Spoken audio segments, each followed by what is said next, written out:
Hello and very welcome to my April reading wrap-up. I started the month with a very spring feeling, and I think I did continue it throughout the month as well. I managed to read 5 books and 1 magazine, and it was quite a nice range of different topics and different types of books. So come join me as we have a nice little look through my reading journal and set up all the different pages together.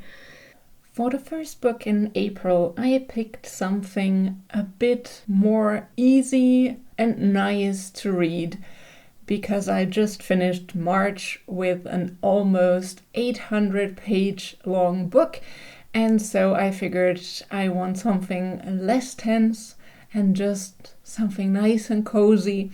So I was quite happy that I got this book, which was recommended to me by one of my friends and just came in from the library. So this was exactly what I needed for this point in time. This book is The Very Secret Society of Irregular Witches by Sangu Mandanna, and it was really easy and nice to read, beautifully written in terms of giving you this warm, fuzzy feeling that some cozy books have. So I ended up getting through it in just a few days, and I really enjoyed it a lot. For the plot, we follow Mika, an adult witch who has been living a life of moving around and never really getting close to anybody, which she figured was necessary because she doesn't want anyone to find out about her powers, of course, because witches need to stay hidden and protect their magic and not talk to people about it, basically. At least that's what she was told from childhood on by Primrose, who is an older witch, and she provided for Mika, and she's also the one running the local meetings of witches, which are very, very rarely happening and are basically focused mostly on solving problems and not being found out. So with all of that said, Mika doesn't really have a lot of friends, but she does have a social media presence, and there she pretends to be a witch and makes fun of it to a certain degree so that she thinks that nobody will take her seriously. But this is some way that she has to talk about her magic, which she really enjoys. And then in the beginning of the book, she gets a message with the title of Witch Wanted, and that intrigues her enough to go and check it out after writing with the sender of the message for a bit. And this leads her to visit a small house that is pretty much in the middle of nowhere and far enough away from other things to not be noticed easily. And in this house, she finds 3 young girls who are also witches and obviously have magic. And their caretakers, who are quite a strange but endearing group of people, are asking Mika to come look after these 3 young witches and teach them about magic. And that's basically how this all starts out. So, as I said, this was a really nice and cozy read with developing friendships, finding one's own place in life, and also an amazing patchwork family to just fall into and love. So if you're looking for a relaxed adult story with a bit of spice and some magic in the air, then you should definitely pick up this one. Of course, this book also counts for my goals, and this is already book number 20 on my read books list, which is great. And as I said, it's from the library, so it goes down on my unowned shelf in the brownish color that I've picked for April. I figured out that picking 3 colors for each month might actually be quite a lot, and I will have to look into how to separate those well enough that it makes sense to keep this going. But anyway, moving on to the bingo pages, this book actually only counts for the second bingo because there's not really a great space left in the first one where it might fit. So I'm gonna put it down in the second bingo as containing a dog because Mika has her lovely dog Cersei, and I really enjoyed their dynamic, and the dog was featured quite a bit, so I feel okay in using it to put it in here. And with that said, of course, the dog has to also go into my animal collection. So I tried drawing it nicely enough, and here it is, and in it goes. So I think it's fair enough at least to count for this story as well, and I really enjoy how my animal page is coming to life. And finally, we can also use this book for the alphabet challenge because I still have the S spot available for the author, and I also can use the V in very to put it down for that letter as well in the titles. And that's it for this book, and I really think I might look out for the second book that the author wrote and see if I can find that in the library as well, because I really enjoyed this one. But let's move on. The second book that I finished in April was Glennkill, which is the German title, but it's also the name of the Irish village that it plays in, so I think that's fair enough to say in English as well. And in English it's called 3 Bags Full, and it's written by Leonie Swann. So this is originally a German book, and that is why I of course read it in my native language, in German, but it has been translated to English as well, and so if you're interested in it, you can pick it up even if you don't speak German. Nonetheless, as my reading journal in the end is still for myself, even if I choose to share it with you, I will write this page in German as well, as I like to keep the language consistent with the language of the book that I read. So this is a really funny and unique mystery story, in which a flock of sheep decides that if you kill their shepherd, then they will solve his murder. And after they find him dead and feel very, very bad about it because he was a good shepherd and he was taking care of them, they decide that if the people can't do the murder solving, then they will do it. And so all of these very different and diverse characters of sheep set out to solve a murder and hope to not be too frightened along the way. In the end, it's not that easy because humans are really, really hard to understand if you're a sheep, and they just don't smell much, so they don't notice when somebody smells like they're lying. And they do things that just don't make any sense to the sheep, and the sheep don't understand what's going on. And it's really, really funny when the humans use words that the sheep haven't heard before. They do have quite a good vocabulary because their shepherd was reading to them every evening, so they're quite intelligent sheep, but still, they're not really in touch with the human society that they live around. So it was a very quick and easy read, and I really enjoyed it because it was so funny with all the little quips that come from the sheep misunderstanding something the humans said, or just being sheep and having very weird sheep ideas. And even though it was a reread for me, I didn't remember too much from the storyline because it has been quite a few years since I read it, and it was so much fun to just follow along and not really know where it's going. So I can only recommend it if you're interested in a funny animal story with a lot of, well, very simple humor as well. And I mean, sometimes it's a bit hard to follow the line of thought that the sheep have, so if you're really into trying to solve the mystery first, it might be a bit difficult, but it is a really nice and fun read for sure. And it will soon be made into a movie as well.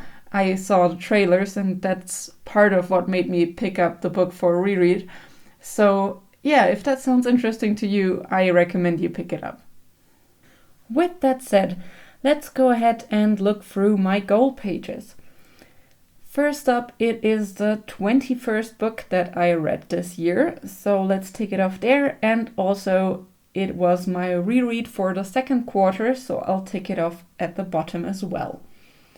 As such, it does go on the reread shelf on the right side of my page here, and it gets a darker brown color. I'm not sure how well you can see the difference on camera, but it is marked as read in April this way. It is also great for the bingo pages because it is a German book that I read, so I can put it down over here, and we're getting really, really close to get the first bingo, which is amazing. And in terms of the themes, as I do want to collect quite a lot of different animals, that is just the right thing for me to read for that goal, and I will put it down as any other normal realistic animal over here. On the next page, as I said, it is part of my quarterly goal for rereading one book every quarter, so I'll put it down over here. And then, of course, we will move on to my animal collection, where I'll put down these two little sheep that I tried to paint in a similar style to the cover. And with those going in here, you can already see that I have collected quite a few animals already, and I'm really looking forward to filling up this page even more. And since it's only April, I think it will fill up really nicely. Of course, we can also use this book for the alphabet challenge. And while I can't put it down in the title field, I can put it down for the author because Leonie, of course, fits into L. So that's all my normal pages done, but this also fits into the reading challenge. I initially didn't pick it up for that, but when I was looking through my challenge pages, I noticed that it fits really well because, of course, it has animals on the cover. So it fits for my chamomile prompt. So I'll put down the flowers in here. And with that said, because I already have the sun prompt fulfilled, I will get all 3 of the flowers in one go, so I'll put them down in here one after the other. And we already have 2 beautiful flowers blooming on my challenge page now. It has been quite a while since I last read an English classic, so I was somewhat stuck between 2 sides. On one hand, I was really in the mood for Jane Austen, and I've been looking forward to reading another one of her books for a long time, and I really wanted to do it. But on the other hand, I was also a little bit worried and intimidated that it might just be really hard to read and not as much fun as I was hoping for. This is probably because I read Pride and Prejudice quite a few years ago, and that was before I even lived in the UK for my studies, so my English was good, but not nearly as good as it is today. So probably that's what made the difference, but it did not help me in feeling prepared to actually read another of Jane Austen's books. Even so, this month I finally picked up Sense and Sensibility, which was actually her first published novel, and that sounded really interesting as my next read, and I dived into it. And honestly, it was great. I really enjoyed the writing. It was much more readable than I thought it might be, so I definitely improved a lot since I read Pride and Prejudice, and I really, really liked reading it. But still, it did feel, and it definitely was, quite a long read as well, because with that type of prose, I just needed and wanted a bit more time to read it and to think about it before moving on to the next paragraph. And some of the things I had to read twice just to be sure that I actually understood everything correctly. So I decided that that book is definitely worth a 2-page spread, and I really wanted to somewhat present the feeling that it gave me, and there was quite a lot of nature in it, and it was a very nice and romantic book, so I figured flowers and pinkish tones are quite nice to design this page. So as you watch me set up this spread, let me talk about the book a little bit more. In Sense and Sensibility, we follow the women of the Dashwood family after the death of the father of the family, which means that the mansion goes over to the only son, and these women are left with not much to their name, especially since that son is not really involved in their family life. He moves in with his slightly snobbish wife and his son, and soon the others, so the widow and her 3 daughters, decide to leave and find their own place.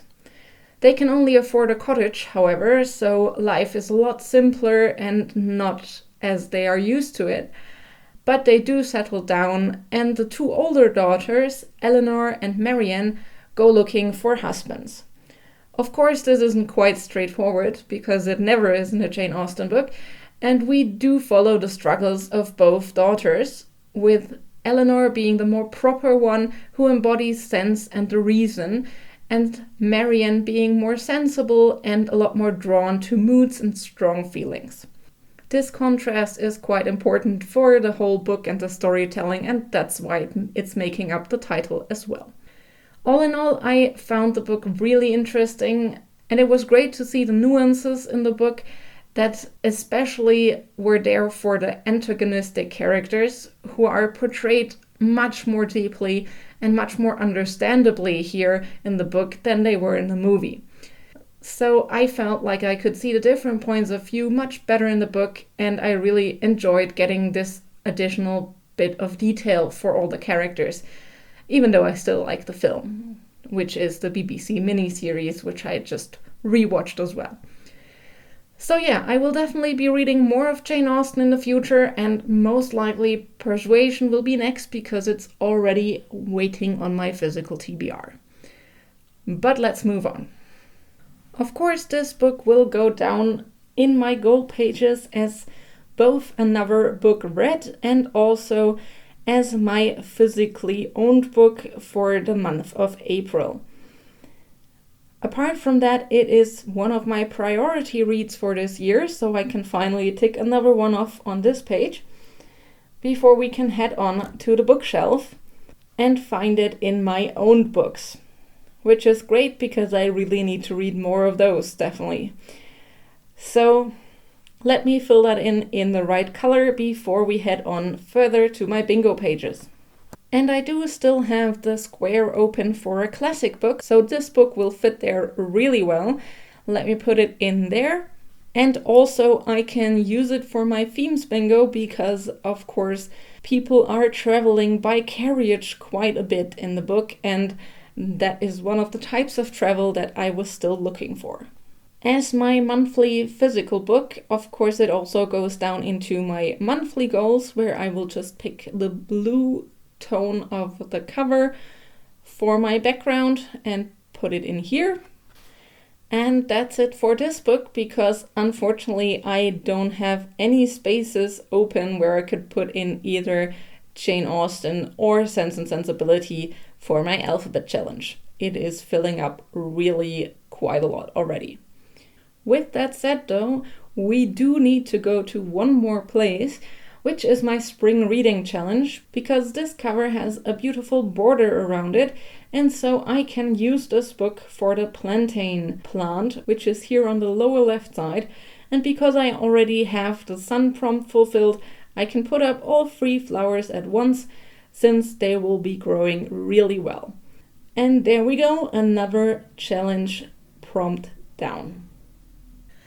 Next up we have a quite different book, and this is my audiobook for the month, which is Drive by Daniel H. Pink. And I came across it when looking at available audiobooks in the library, as I usually do. I had heard about it in the context of computer science professionals on some of my conferences, and since I do sometimes struggle with motivating myself, especially in the last few months, I figured this might give me some more understanding and possibly even a few more pointers as well. So I will say that I have a bit of a background in the topic of motivation for work and in a business context, which is also based on the concept of moving motivators, which is a thing we use at work, where you define which things are important to keep you motivated, and also the organizational theories of Frederick Laloux, since we have his book as kind of a mandatory reading for new crew members at work. So yeah, overall there wasn't that much in this book, in Drive, that was really new to me. Nevertheless, it did make a few good points by using relevant examples, and I found it really interesting to brush up on the research and findings in this field. So I would say that it is a solid place to start if you're interested in learning more about motivation in the business context mostly. In short, intrinsic motivation is based on three things: autonomy, which is having a say in how you work; mastery, which is getting good at what you do and constantly improving; and purpose, a reason behind why you do the work. If these three are given, it is easier to get into flow and thus stay motivated while working.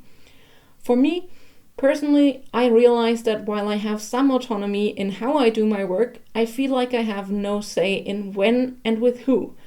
And with the AI assistants on the rise, I increasingly feel like soon I won't even be allowed to decide on the how I do my work anymore. And I really don't want to get to that point, to be completely honest. So yeah, it was an eye-opener in thinking about this more, even though it felt a bit repetitive in the later chapters. Still, I did like that it ends with a reading list as well as some relevant people to look into, so if I wanted to dive deeper into the topic, I would be completely set up with this book. I did take down 2 recommendations, but that's probably enough on the topic for me, at least for the moment. With that said, let's also go ahead and put it down as another read book for this year. Since I did get it from the library, as I said, it goes on my unowned bookshelf, and thus is the first and probably only audiobook for this month, and as such goes down in grey. Moving on, it doesn't fit into any of my bingos or any of my other tracker pages, but we can use it for the alphabet challenges because both Daniel H. Pink and Drive still fit into slots on my alphabet here. So let's do that, and then let's move on to the next book. Next up, we have the mandatory magazine that I want to read each month, and lately I've been only managing to finish them right at the end of the month, but at least I did read them, so I'm okay with that. And this month, just the same as the last 2, I picked up the WWF Magazine that I regularly get, and I haven't been keeping up with reading them once they arrive for quite a while. So I picked up one of the older versions from middle of last year, which was about a lot of grasslands in South America, which are called pampas, and they need to be saved because they also play quite an important part in keeping our balance of the environment. And it's hard to keep them natural because, of course, they're quite flat and you might easily be able to use them for something else. So there are quite a few non-profit organizations that are working on having locals use extensive farming and just a bit of cattle keeping that doesn't drain those areas of all of their natural worth. Apart from that, the magazine also had quite a bit of a discussion on reusing things and not needing as many resources by just using as much as possible again and again and reclaiming it as well. And then finally, there was one more really interesting article about using AI, which was very close to what I did in my master's thesis. And it turns out that a lot of conservation organizations already use neural networks to just have a better recognition and classification option to quickly find and count and identify the species of wild animals. And that was quite interesting to hear what they do with that and what new things are also coming up as well. So that's probably something that I want to look into at some point, but just getting this nice little overview was already quite a nice thing. But that's it, because this magazine is not very big, which is part of why I chose it. And so let's be quick about it as well and tick it off as another read resource on my list. And of course, let's put it onto my bookshelf where my stack of magazines is slowly growing which is exactly how I like it. And finally, it also goes into my monthly goals because, of course, I do want to read one magazine every single month. And since we ticked it off in the beginning, I also need to put it in here. And this page is looking nice and filled up already as well. But with that said, let's move on straight to the final book of the month. And this next book is from a series that I have been interested in for quite a while now, because I have heard a lot of good things about it. Also, I really wanted to get into more sci-fi this year, so this sounded like a great pick.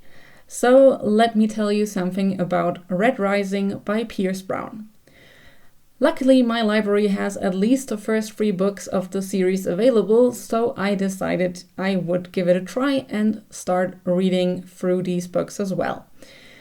In the beginning, when I had just started reading it, I wasn't quite sure how much I would actually enjoy it, to be honest, because in the beginning I just didn't vibe much with the main character Darrow.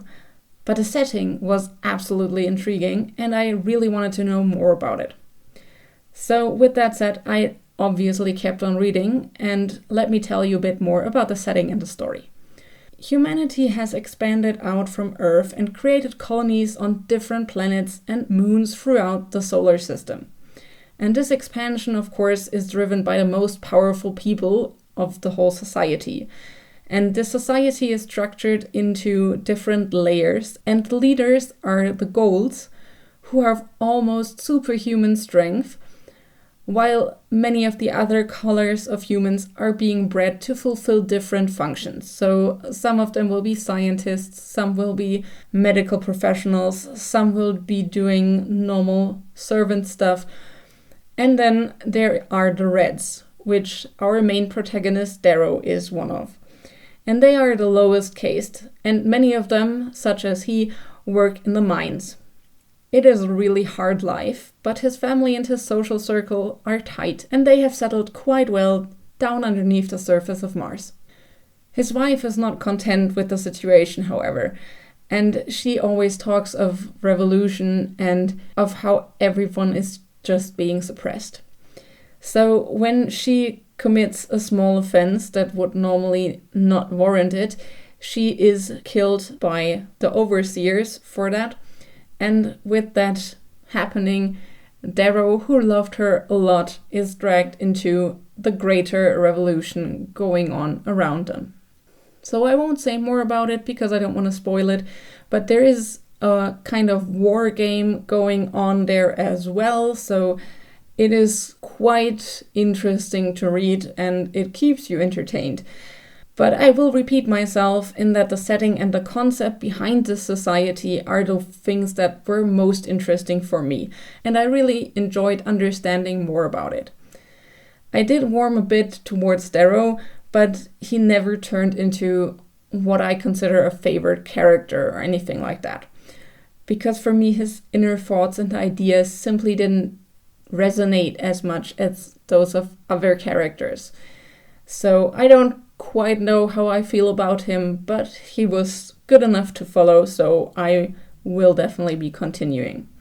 And with that said, I heard that the series gets better in the later books, so I will just hope that that's true, and I will also hope that the politics stay as interesting as they are so far, because that's what's keeping me most engaged, I think. So, well, we'll see. With that said, let's tick off this book in my goal overview, and then let's also put it down as one of my unowned books on the left bookshelf over here.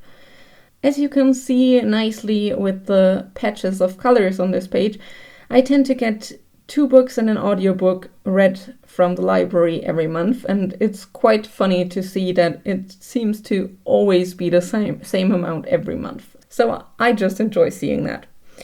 Anyways, this book is also great for my bingo pages because it fills the square for science fiction, as it definitely is one, Even though that doesn't get us a bingo yet, it gets us closer to quite a few, so I will put it in there. And in terms of themes, it is also really helpful because it goes into the middle slot, since it plays in the future of a world that might as well be ours. And with that settled, let's jump ahead and have a look at the alphabet challenge. But unfortunately, we can't put it down there because it's filling up really quickly at this point. So we can do the final step and move on to my series tracker, which I have already set up this new series in, because if I do that here as well, then it will just be a very, very long video. But yeah, that's it for the books that I read this month, which makes a total of 5 books and 1 magazine, which is a bit less than last month, but since Sense and Sensibility took quite a while to read, I think that is fair enough. And to round out this month, since it is one of the even ones, I have also a few quick stats for the last 2 months that I want to share with you, just like I did in February. So in March and April, I read 6 or 5 books, respectively, which gives me 11 books for the 2 months, and I read between 1,400 and 1,800 pages. I also listened to 1 audiobook in each month, but one was quite long while the other was really short. So that just will even out across the different months. In terms of my physical TBR, I read 3 more books from my physical TBR, which is still low. I want to get this number up, but we'll see how it goes. In terms of series, I did make a little bit of progress, so I continued in 2 series that I was currently reading, which is also something that I do try to keep up to at least a reasonable level. And which is quite nice, I read 11 different authors. So all the books that I read were different authors, and they were all different authors from the other books that I read this year so far. So I have 18 different ones already, which is nice and diverse. In terms of my challenges, which I do have quite a few of, I did continue quite well on all of them, apart from maybe the priority reads. So we already have 25 out of my 60 books that I want to read, which is great because, of course, I still have 2 more months to even reach the halfway point, so that will be going just nice. I only have 2 of my 10 priority reads, so that is an area that I do need to improve on. But in terms of my bingos, they're looking really good with 17 and 14 spaces filled out already.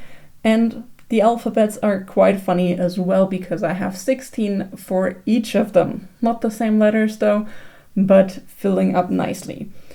In terms of my spring reading challenge, I do have some work to do because I'm still short 3 plans to finish that challenge. So I will be focusing on these plans and their prompts for next month for sure. And I really hope that I can complete it in time because I would be very sad if I can't.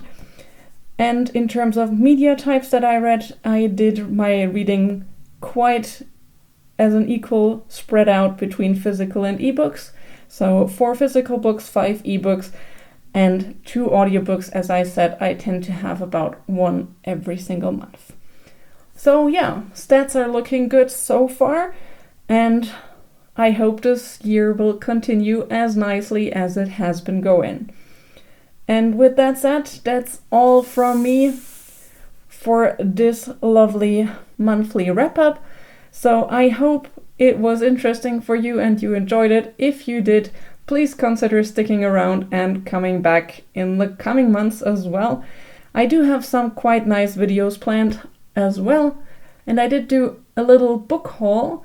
So if you're interested in seeing my new books, then you can check it out probably in about a week or so. So do subscribe and come back for that one as well. So thank you for watching. I wish you a very good rest of your day and go and read something nice. Bye!